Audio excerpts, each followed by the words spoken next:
Bueno, el primer video, son varios videos que vamos a ir muy cortitos, un poco para hacer la introducción y por supuesto la mirada de quienes y la voz de quienes han tomado estos temas a nivel nacional, y en este contexto nosotros lo adecuamos a nuestra realidad tanto local como provincial.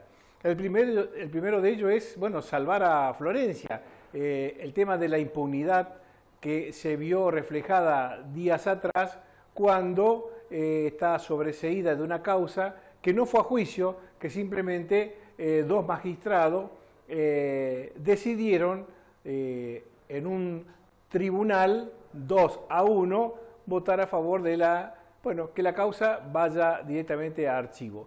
Un tema que generó mucha revuelta a nivel nacional, en todos los medios y también internacional, y que muestran de alguna manera el grado de impunidad que hay en algunos sectores del gobierno, y por supuesto esto después baja a las provincias y uno observa en nuestra provincia de Entre Ríos estos hechos con otro grado de amplitud que hace referencia a lo que pasa con el gobernador, con el que pasa con el vicegobernador y con funcionarios del actual gobierno provincial que también hay maniobras que generan cierta desconfianza en un momento en que las urnas dieron una fuerte señal de que algo no andaba bien y que debería reorientar algunas acciones en función de lo que la sociedad quiere. Pero eso lo vamos a ver en el segundo bloque. Entonces, en el primer bloque tiene que ver con lo que yo le llamo la justicia en descomposición. ¿Por qué? Porque se ha venido viendo desde hace muchísimo tiempo, pero aparentemente en el último tiempo, que los jueces están muy preocupados por algunas causas que tienen y que rápidamente se la quieren sacar de encima, bueno, porque se avecina tiempos difíciles en materia económica, judicial y probablemente cambio de signo político en el 2023.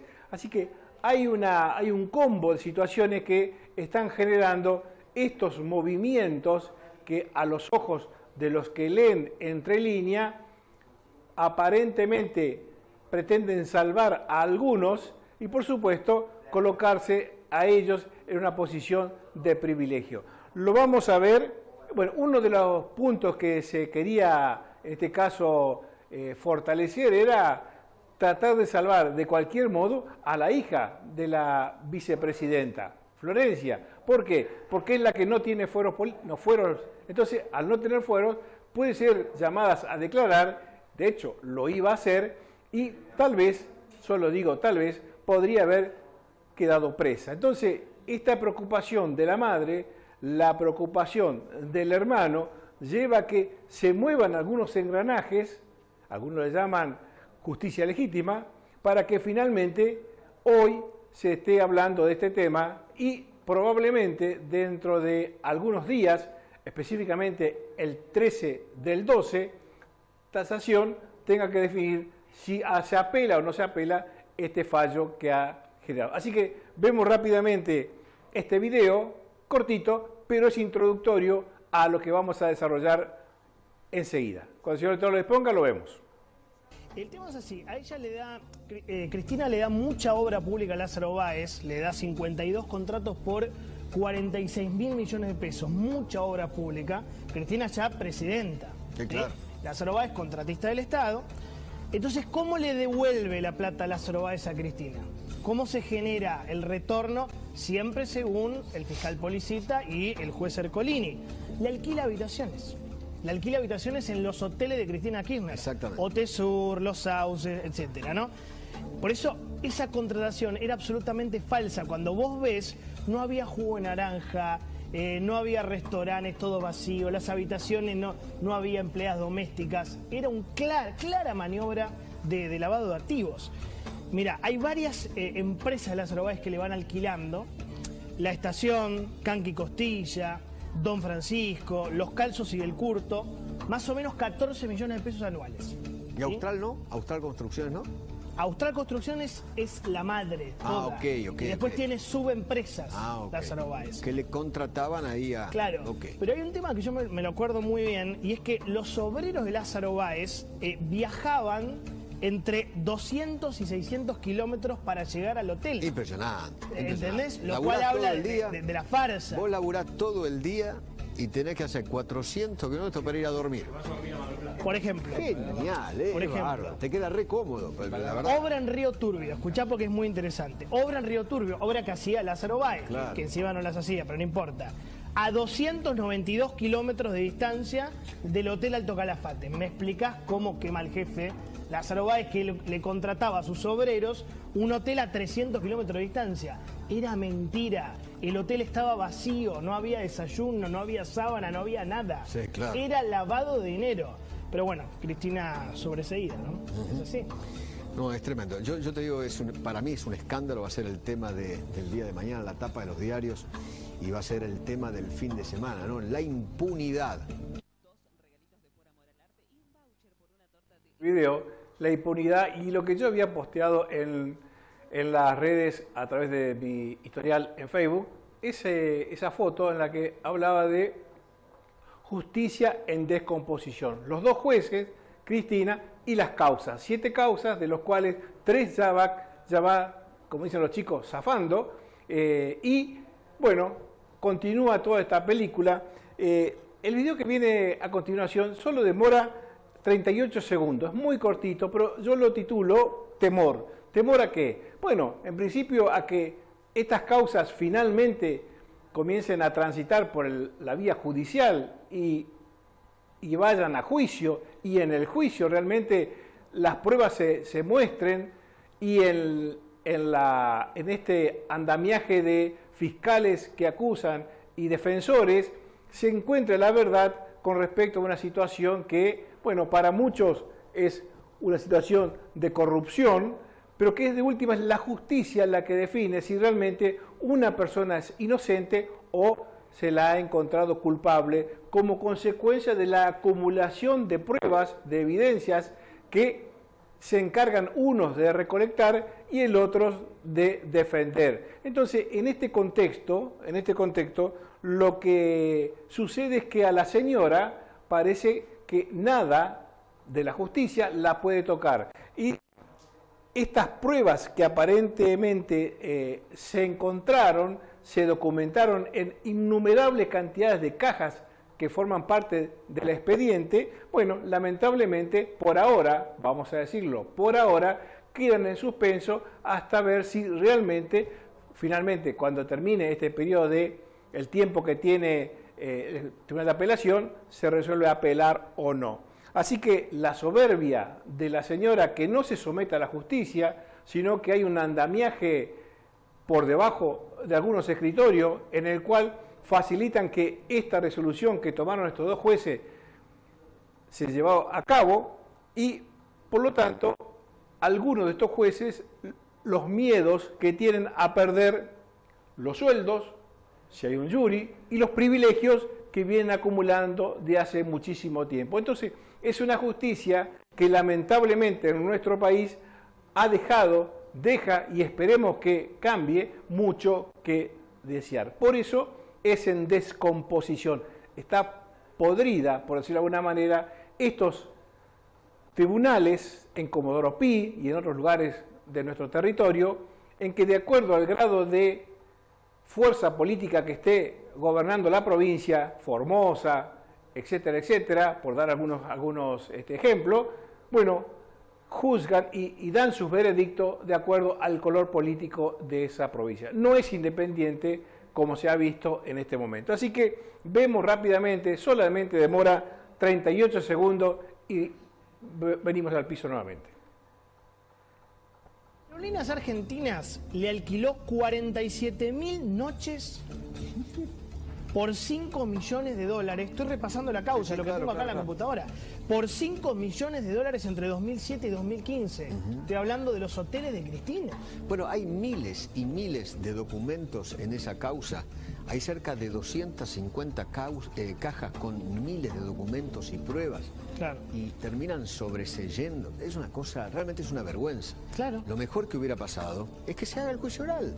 Claro. Se sienten ahí, digan lo que tienen que decir, se muestran las pruebas, ¿no es cierto? Se escuchan los testimonios.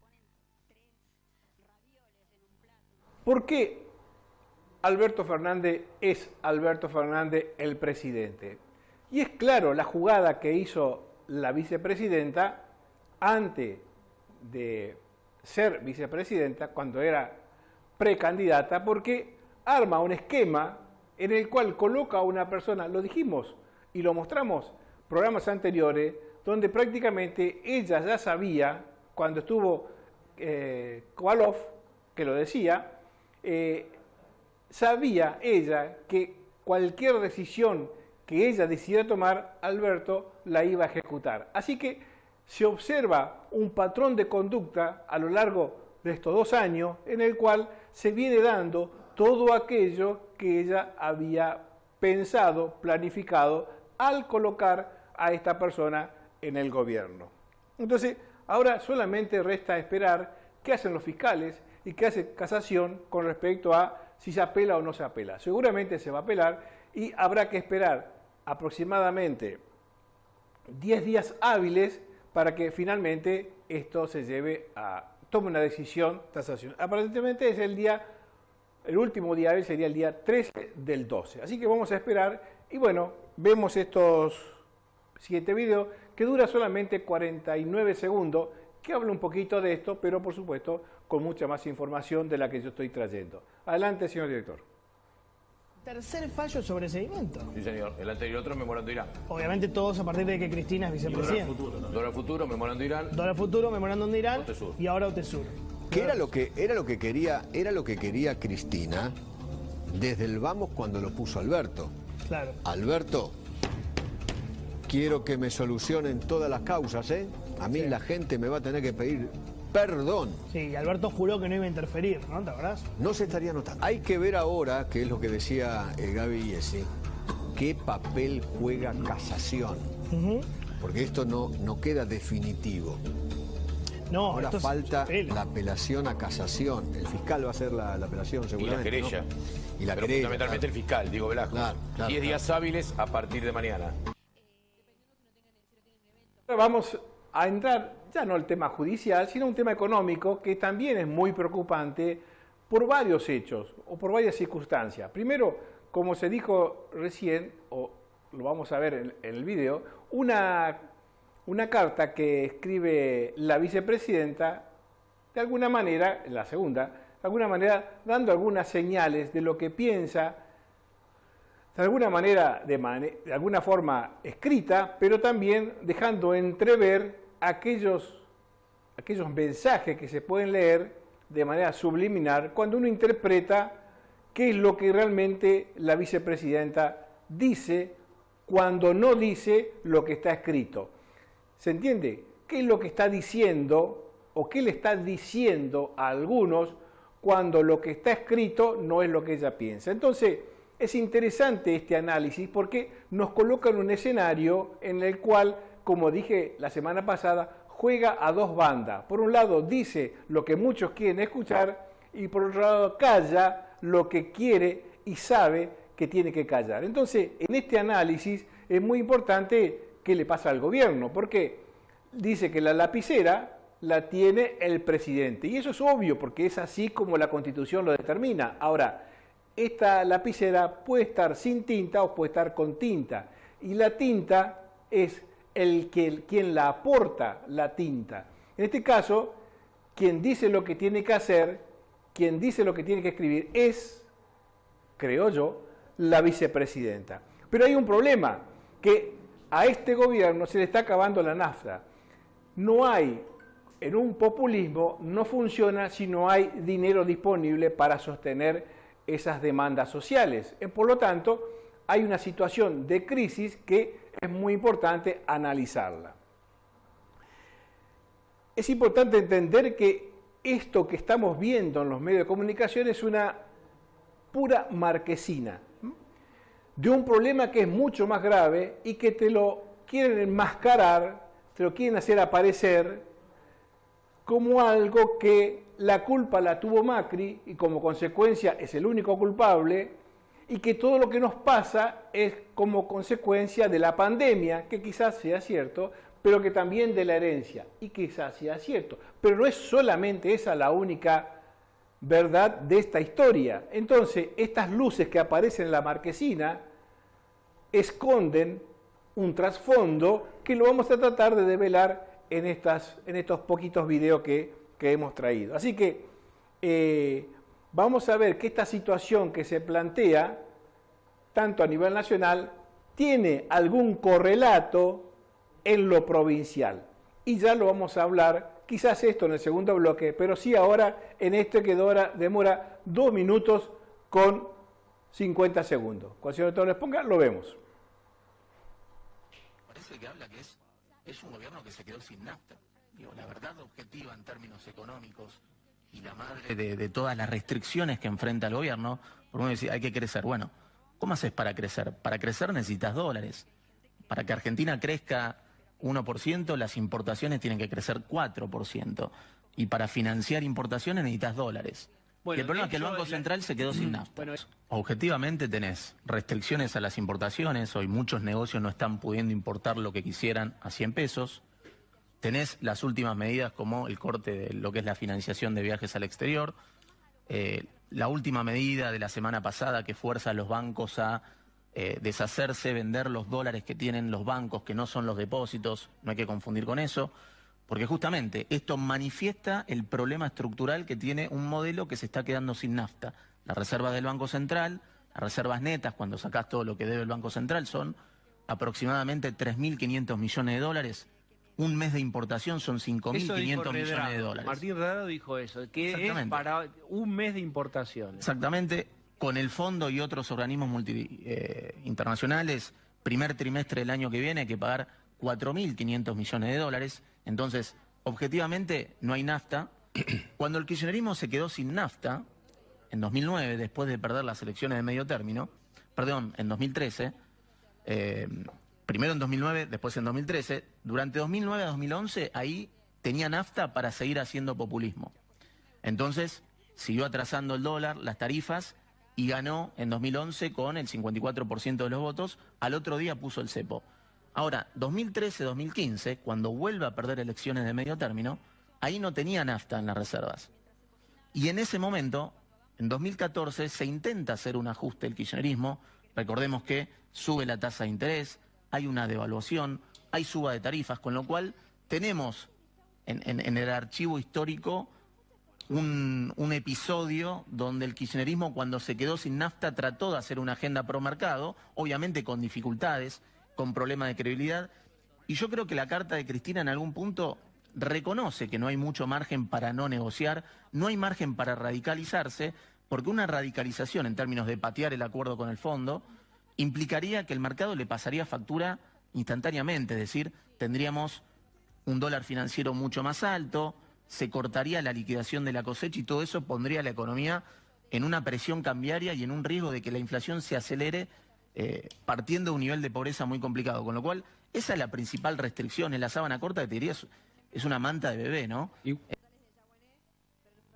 Muy bien, porque decíamos recién que Cristina juega dos bandas. Por un lado es con la lapicera, Alberto decida lo que tenga que decidir porque es él el presidente, pero por otro lado sabemos que cuando juega en su intimidad no quiere el acuerdo con el fondo por los costos que le va a traer, sabe que va a traer costos políticos muy severos y va a quedar pegada a un acuerdo con el fondo cuando esa carta siempre se la transfería a otros gobiernos, a Macri, a De la Rúa, etcétera, etcétera. Entonces, va a ser ella, o cree, que si Alberto Fernández firma el acuerdo, ella no quedaría pegada justamente por la carta que firmó, desligando todas responsabilidades en el presidente. Lo que la señora también debe recordar que la fórmula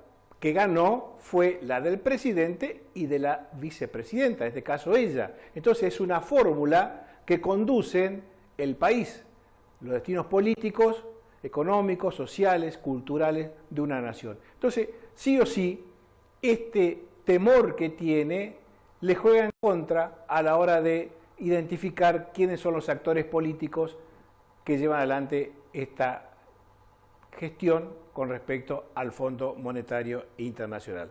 Ahora vamos a ver, bueno, decía, ¿no?, recién este economista que cuántas reservas le queda al Banco Central. Bueno, no vamos a entrar en este juego de cuáles son las reservas y cuáles reservas son las netas o las consolidadas, etcétera, etcétera. Primero porque no soy economista, entiendo poco de eso, aunque leo bastante. Hay muchos gráficos que tengo en el celular para mostrar, pero no creo que sea lo interesante, porque lo interesante es lo que uno escucha y ve a través de los medios nacionales. Pero lo que sí digo, bueno, que en este momento podemos ver qué es lo que Pratt Guy decía en unos Twitter con respecto a de qué deuda es la que estaba pagando Macri cuando estaba gobernando y quién le había dejado la deuda, qué deuda le había dejado Cristina con respecto a las obligaciones que tenía que pagar en los primeros años de gobierno del gobierno de Mauricio Macri. Entonces, lo que hoy están criticando a Mauricio Macri con respecto a la deuda que dejó es la que ella misma había dejado, pero mucho más grave todavía por el monto de dinero que era con respecto a la deuda que había dejado para que el próximo gobierno, en este caso el de Mauricio Macri, saldara esas cuentas con los organismos internacionales, con los hold-down y otros más.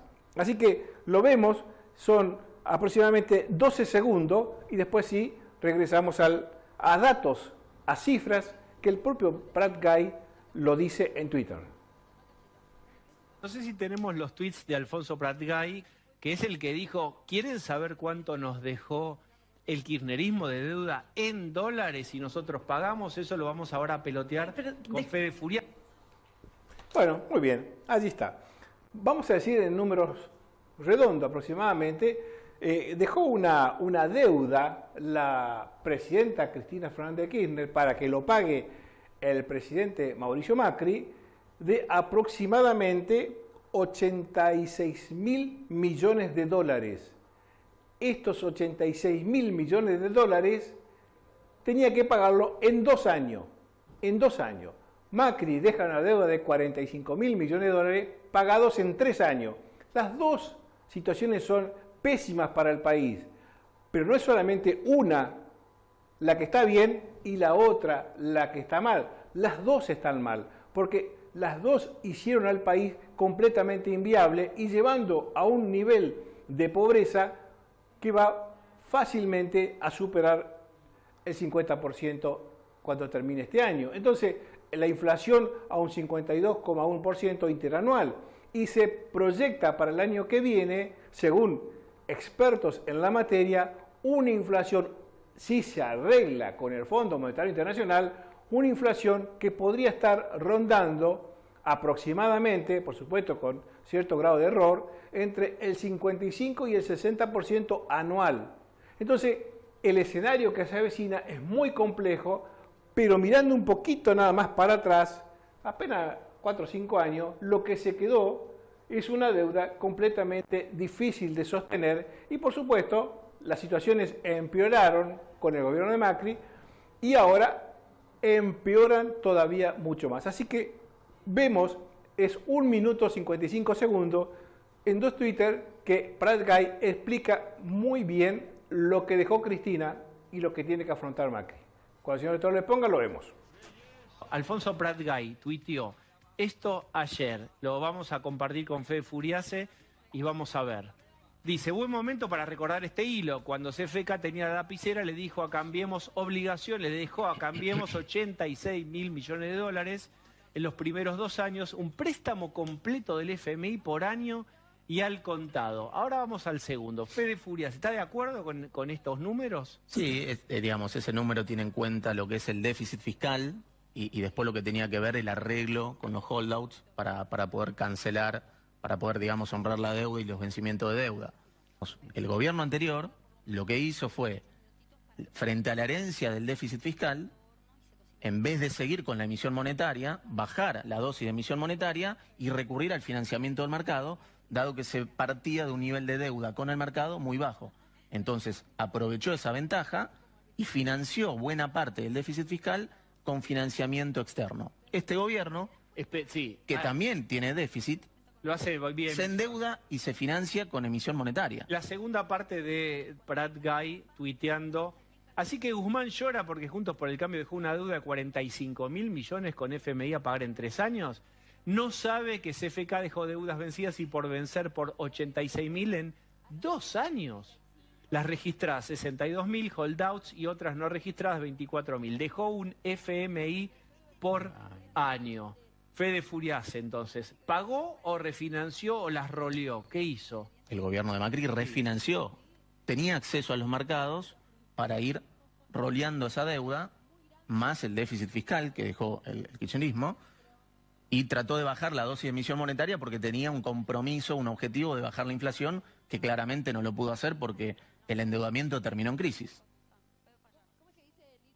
Bueno, muy bien. Esta información ustedes la pueden encontrar en cualquier portal de internet, diarios de Capital Federal, de la Nación, es decir, Clarín, La Nación, Página 12, el que usted quiera. Va y busca esto y encuentra el análisis.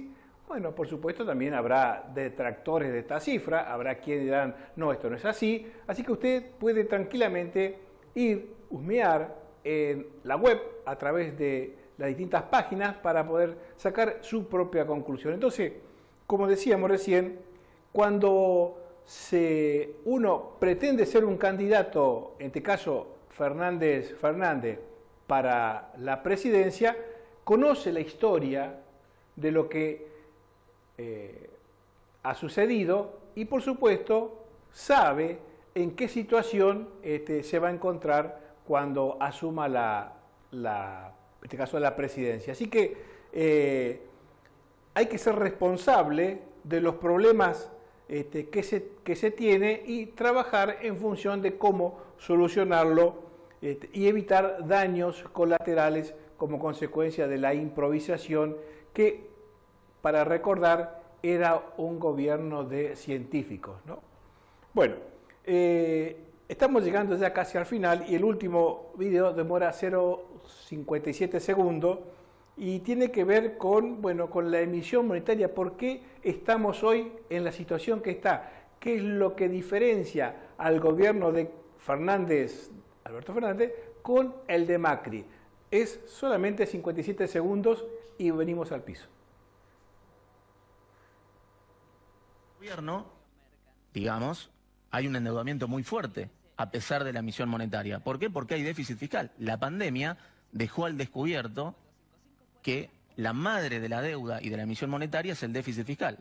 Este gobierno recibió las cuentas fiscales casi equilibradas y producto de la pandemia se aceleró el gasto, cayó la recaudación, vino el déficit fiscal y tuvo que recurrir al endeudamiento y a la emisión monetaria. Endeudamiento que también se dice es en pesos. Bueno, no es en pesos porque el 80% de ese endeudamiento es ajustado, indexado por inflación, con lo cual no es una deuda que se licúa. Pero hay algo en la construcción, en el inconsciente colectivo de la Argentina, en donde el fondo encaja perfecto con el disfraz del malo, en esta, yo diría, el pensamiento chatarra de la lectura, que es bueno dividir al mundo entre buenos y malos, opresores y oprimidos. Es muy fácil, ¿no? Pareciera que el culpable es aquel que te presta plata, no sos vos el que gastás indebidamente, más allá de las posibilidades que tenés para poder saldar aquellos compromisos que asumís.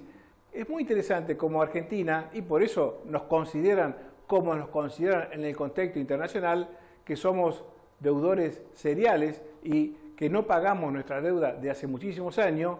Independientemente de qué gobierno venga, siempre estamos en default o no honrando los compromisos contraídos.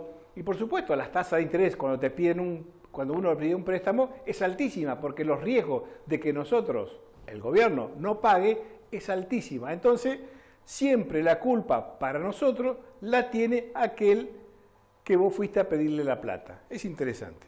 Bueno, para cerrar ya esta editorial, con un cierto aire de broma, ponemos, porque uno escucha por los medios de comunicación nacional e inclusive nosotros, que estamos despegando, que Argentina despega. La propaganda del Frente para la Victoria, vamos hacia adelante, etcétera, etcétera.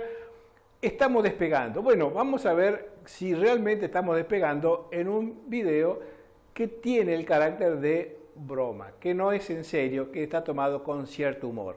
De esta manera, nos vamos a la pausa luego del video.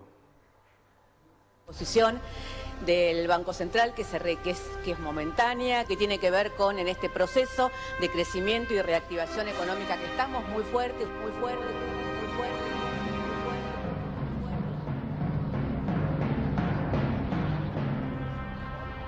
De crecimiento y reactivación económica que estamos muy fuertes, muy fuertes.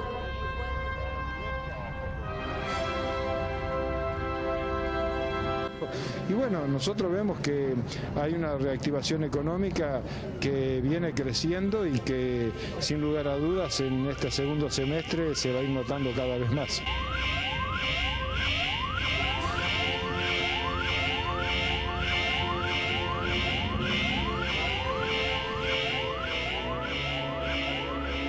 De crecimiento y reactivación económica que estamos muy fuertes.